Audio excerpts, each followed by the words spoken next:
segundo proceso de formación es la socialización. A través de este es que el sujeto se va a ir incorporando de capital cultural y hábitos necesarios para formarse. En ese sentido, podemos distinguir dentro del programa dos tipos de actividades.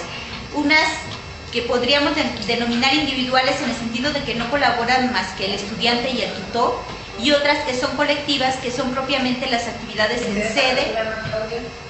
Se hablaba de que la incorporación, los agentes transitaban por 3 etapas. Una es la separación, en la que los agentes se separan de las prácticas, procesos, relaciones y formas de construir conocimiento de los modelos anteriores. En este caso, en la educación a distancia, es la separación del modelo presencial. Y la segunda etapa es la transición. En esta fase, los agentes van desarrollando ciertas habilidades para moverse en la educación a distancia, aunque todavía no propiamente se pueden manejar en el término de expertos. Finalmente llegan a la incorporación, que es la fase en la que desarrollan estas habilidades para manejarse en la educación a distancia. Estas fases de incorporación, de separación, transición e incorporación, son válidas para los estudiantes que transitan de la educación presencial a la educación a distancia, y también para los tutores que transitan del sistema presencial y que eventualmente se van a los sistemas de educación a distancia. En esta incorporación la tienen que desarrollar en términos de grupos sociales, es decir, de los grupos de afinidad con los que se relacionan, para que mantengan un nivel de integración social adecuado y no abandonen el programa. Esto es, formen grupos sociales de afinidad dentro de la plataforma con los compañeros, y de esa manera adquieran un sentido de pertenencia.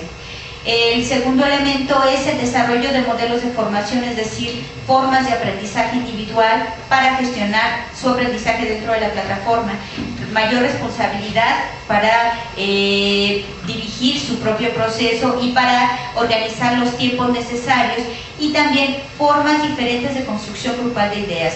En este punto es importante destacar la diferencia que pueden encontrar los agentes entre una discusión presencial y una discusión en línea, y las dificultades que confrontan en cada uno de estos modelos para la construcción grupal de conocimientos.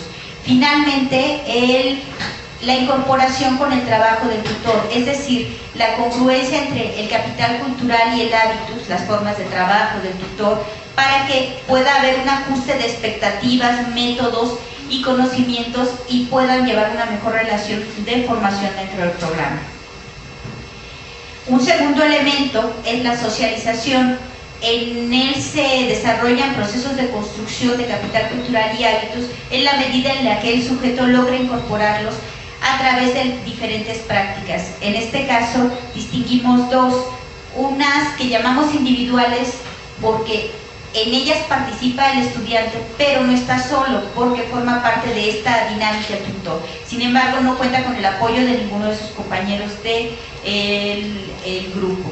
Y las otras actividades que son colectivas, unas se refieren a las actividades en sede. El modelo que se propone es un modelo híbrido que maneja actividades en sede una vez a la semana y actividades virtuales. Esto es foros, wikis, etc. Ahora, ¿de qué depende el desempeño de los procesos individuales? Bueno, pues del capital cultural incorporado que posee el sujeto, de la capacidad que tenga para acomodar este capital cultural y sumarlo al que ya posee, y además del sentido práctico para que sepa qué hacer con él, del sentido del juego para que decida en qué momento ponerlo en juego, y de la habilidad del tutor para ayudar al estudiante a darle proceso a todas estas apropiaciones, a darle proceso, sentido, incluso transferencia a todas estas apropiaciones. Ahora, un segundo elemento son los procesos colectivos en sede. En este caso no hay tanto problema, los estudiantes se manejan de manera presencial, la interrelación de ellos es de manera presencial, el otro elemento es a través de videoconferencias. Sin embargo, vaya, el mayor problema que puede haber es el ajuste y congruencia entre el capital cultural de los estudiantes que asisten a la sede y de los estudiantes con respecto a los contenidos y habilidades que demandan de ellos en las videoconferencias.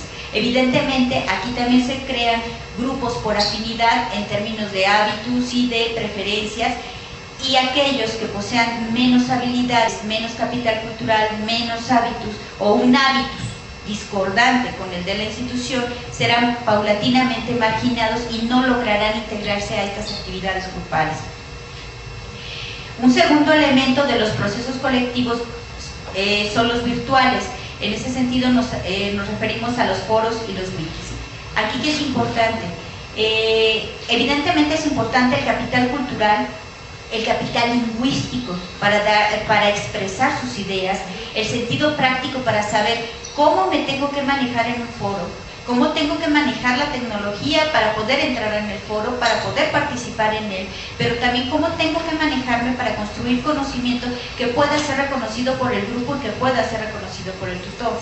También es importante que tenga yo un sentido del juego para tomar decisiones y saber en qué momento me voy a meter en una disputa dentro del foro y en qué momento me voy a retirar. Cómo voy a resolver estos problemas, con quiénes puedo relacionarme y con quiénes tengo que tomar distancia. En estos casos vuelve a aparecer el problema de que aquellos que tengan menor capital cultural, menores elementos, menor sentido del juego para expresarse y para desempeñarse a nivel tecnológico, van a tener menores posibilidades de integrarse a estas actividades, evidentemente menores posibilidades de integrar capital cultural y de desempeñarse en el programa, lo que al final redunda en un menor reconocimiento por parte del tutor o en un reconocimiento desfavorable de las habilidades desarrolladas por el estudiante. Dado que es muy importante el apoyo del tutor para el desarrollo de estas habilidades, en ese punto se habla de 4 elementos básicos que debe contener la tutoría. Uno es la orientación para la integración, construcción y uso de capital cultural. Es decir, el tutor debe de ser un experto o por lo menos manejar los contenidos esenciales para orientar a los estudiantes en términos de definiciones, diferencias entre conceptos y para ayudarlos a resolver algunos problemas en la estructuración de contenidos. El segundo elemento que tiene que desarrollar el tutor en términos de relaciones y formación es el desarrollo del sentido práctico y del juego en el estudiante para que sepa qué hacer y cuándo. Este ejercicio dependerá del propio sentido práctico y del juego que tiene el tutor para guiar a los estudiantes, es decir, de la experiencia que tenga, de las estrategias que ponga en juego y evidentemente del interés y compromiso que tenga por la formación de estudiantes. Un segundo elemento que transmite el tutor virtual es el ético, es decir, los valores con respecto al uso de la información, al comportamiento académico con respecto al programa, qué es lo que está permitido hacer dentro del programa, qué es lo que no está permitido. Evidentemente, esto lo transmite de forma implícita a través de los correos, a través de las acciones que el propio tutor tiene dentro de los foros, en correspondencia y congruencia con los valores que maneja la institución. Finalmente, un elemento que es muy importante en la formación a distancia y dentro de la tutoría es el apoyo emocional, es decir, el apoyo en los momentos de tensión y soledad académica, para aquellos estudiantes que paulatinamente se van marginando y que tienen más dificultades para la integración.